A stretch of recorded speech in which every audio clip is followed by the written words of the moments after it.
And in a call where you and some of your partners were talking about the case, this is what you said about your client who's paying you.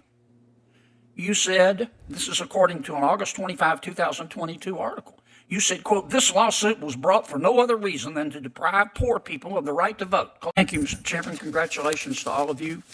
Judge Martinez, tell me about state police power. Senator, my understanding of state police power is the authority of the state officials to enforce state law. Well, what if the state law is in violation of federal law?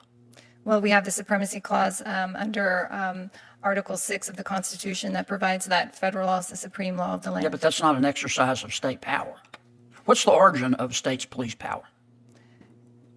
My understanding, Senator, is also from Article 1 of the Constitution, where the Congress was enumerated certain powers, and under one of the provisions of Article 1, anything that was not specifically enumerated. You don't think it's Article 10?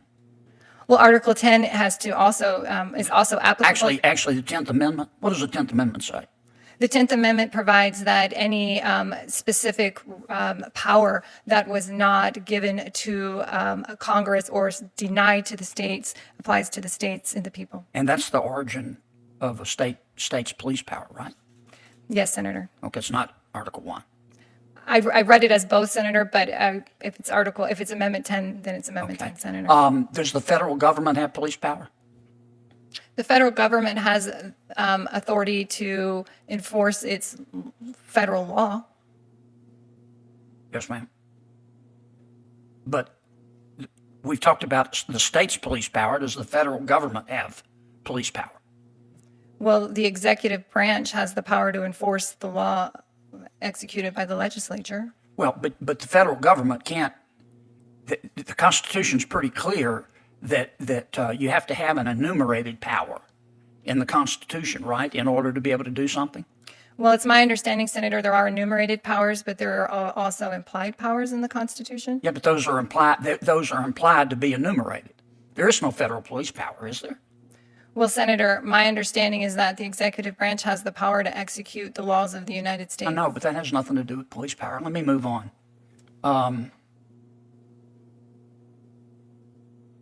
Counselor, tell me how to say your last name. Suknanan, Senator.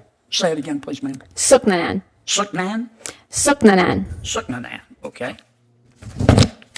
Counselor, you used to practice law at Jones Day, is that right? That's correct, Senator. Okay.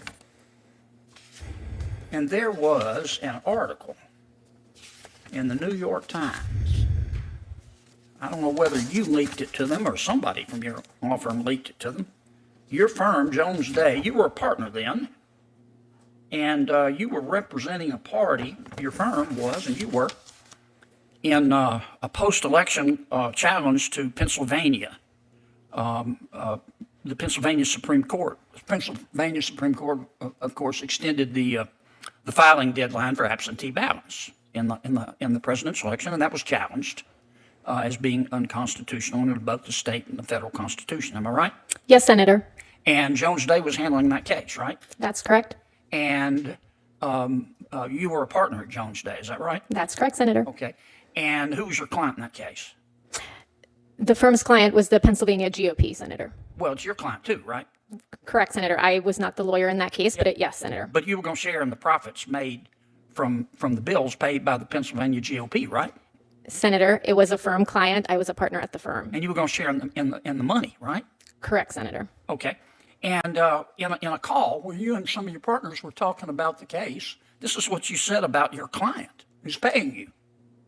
You said, this is according to an August 25, 2022 article. You said, quote, "This lawsuit was brought for no other reason than to deprive poor people of the right to vote," close quote. You said that, didn't you? Senator, those were not my words. I do not know who provided that quote to the reporter. You gave it to the reporter, didn't you? Senator, I never spoke to the reporter or anyone in the media about the meeting in question, and I'll tell you why.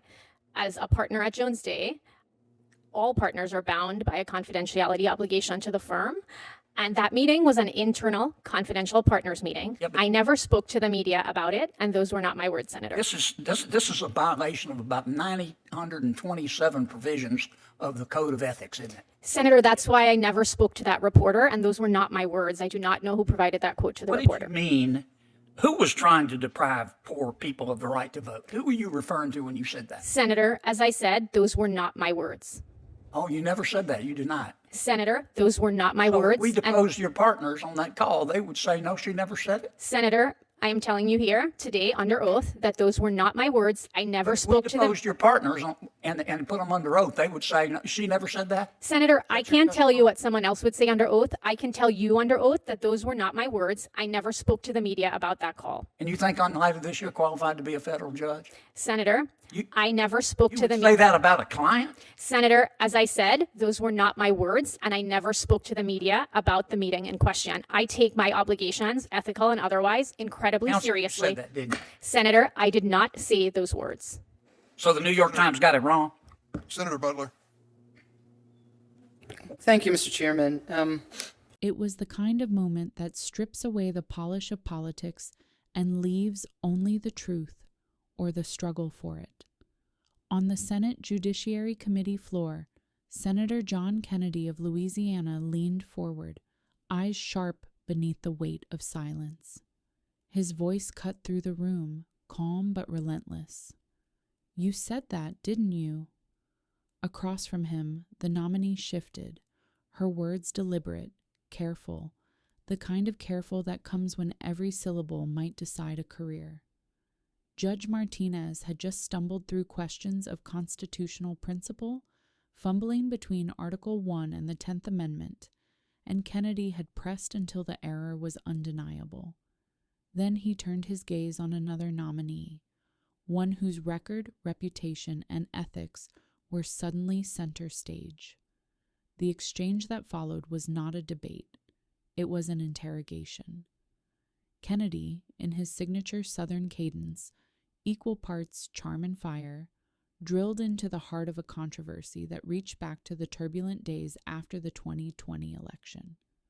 He spoke of a law firm, Jones Day, of a client, the Pennsylvania GOP, and of an article from the New York Times. It was there in print that the nominee, then a partner at the firm, was quoted as saying the lawsuit her client brought was for no other reason than to deprive poor people of the right to vote. And Kennedy asked the question that hung like a blade in the air. "You said that, didn't you?" She denied it. Once, twice, again and again. Her tone was composed, rehearsed, as though she had practiced the denial in front of a mirror under the fluorescent light of uncertainty. "Those were not my words," she said. "I never spoke to that reporter." But Kennedy did not yield. He pressed harder, invoking ethics, integrity, the sacred trust between attorney and client. "That's a violation of about 927 provisions of the Code of Ethics, isn't it?" he asked. And again she denied, her composure tightening like glass under strain. The room was silent, the kind of silence that does not come from disinterest, but from awe. Awe at the gravity of what was unfolding. A nominee for lifetime judicial appointment, defending her credibility under oath. A senator invoking not politics, but principle. Testing not her partisanship, but her truthfulness. It was not about ideology. It was about honesty.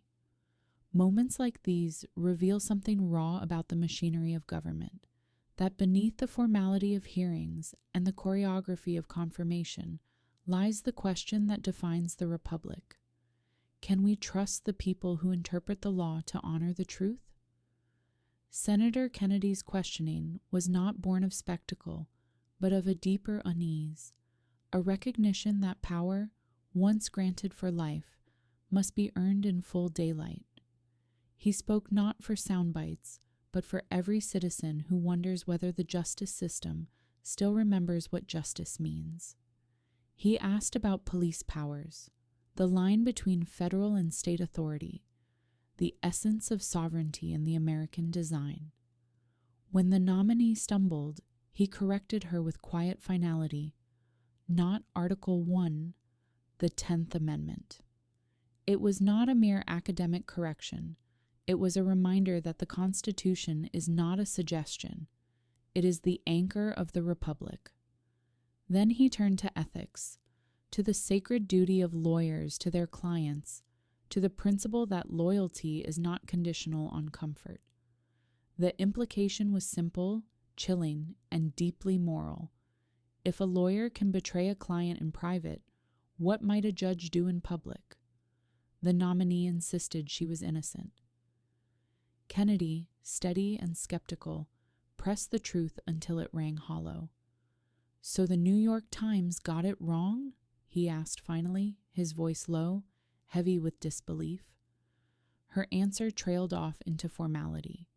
But the question hung there, not for her, not for him, but for America. Because this hearing was not merely about one judge. It was about the moral backbone of a judicial system that claims to serve blind justice. It was about whether truth, in this age of politics and posturing, still means anything at all. In that chamber, amid polished oak and marble, the ideals of honesty and integrity stood trial alongside the nominee. And for a moment, just a moment, the Senate felt like what it was meant to be, a crucible of accountability. Senator Kennedy's voice carried the echo of old America, an America that remembers that the law is not a tool of convenience, but a covenant. He spoke for those who believe the Constitution is not a relic, but a living promise. He spoke for citizens who no longer trust those in power to speak plainly, and for whom every denial sounds like another erosion of truth. This exchange, harsh, uncomfortable, unforgettable, reminded us of something fundamental. The integrity of our courts depends not on partisanship, but on character. The Constitution is more than parchment and ink. It is a measure of trust. And that trust cannot survive deception, not from a politician, not from a lawyer, not from a judge. When Kennedy asked, "You said that, didn't you?" It was more than a question. It was a reckoning, a demand for truth in an age of evasion. And as the cameras rolled, the weight of that demand fell not just on one nominee, but on the system itself. The judiciary stands as the final guardian between liberty and power. If it falters, if it yields to ambition or dishonesty, then the promise of equal justice under law becomes nothing more than a phrase carved in stone. Today's hearing was not a show. It was a mirror, and what it reflected was the fragility of the trust between the American people and those who sit in judgment over them. Music swells, low brass joins, somber and rising. Narrator, voice firm, moral, resolute. In every generation there are moments when the Senate must choose between comfort and courage, between confirmation and confrontation.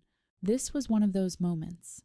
And for those who still believe that truth matters more than titles, that integrity is not negotiable, that the Constitution is not up for interpretation by the dishonest, this exchange stands as a reminder that vigilance is the price of justice. The Republic survives not by silence, but by scrutiny. And in that spirit, for truth, for transparency, for liberty, this has been Liberty Congress of USA. Subscribe. Stand with us. Help us keep the light of truth burning against the darkness of deception.